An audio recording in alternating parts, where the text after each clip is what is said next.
కట్టబెట్టడానికి కాంగ్రెస్ ప్రభుత్వం లేదు, అది గుర్తుపెట్టుకోండి ఫస్ట్. దయాకర్ గారు, ఇప్పుడు మీరు మీ ఒపీనియన్ చెప్పారు. ఇక్కడ దాసోజీ శ్రావణ్ గారు ఏమంటున్నారంటే, మీరు అందరు ఒపీనియన్ తీసుకుని ముందుకెళ్తా అంటున్నారు, కోర్టులో ఇష్యూ ఉండగా ఎందుకు బుల్డోజర్లు పంపారు అంటున్నారు. కోర్టు అది ఒక మాట, ఆమె కోర్టు మమ్మల్ని మేము తప్పు చేస్తే, ఇప్పుడు అరగోపాల్ గారు అన్న దాంట్లో మీకు ఒకటి అర్థం కావాలి, అది కోర్టులో కూడా గవర్నమెంట్ కి వస్తుంది.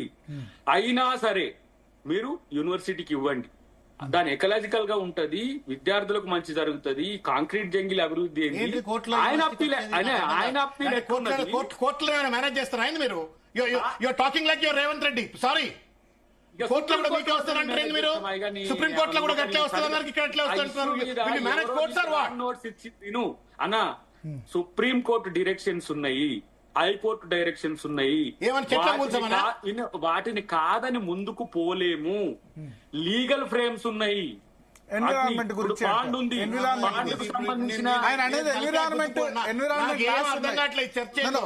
వాళ్లే బుల్డోజర్లు పంపుతారు, వాళ్లే చెట్లను కొట్టేస్తారు, వాళ్లే జంతువులను చంపుతారు, మళ్ళీ చట్టం ఉంది లా ఉందని వాళ్లే చెప్తున్నారు. నేను ఎవరిని చెప్పుకోవాలండి పోయి? ఉరేసుకొని తెచ్చుకోవాలి, లేకపోతే నక్సలైట్లు కావాలి మేము. ఉద్దేశపూర్వకంగా పదే పదే కాకుండా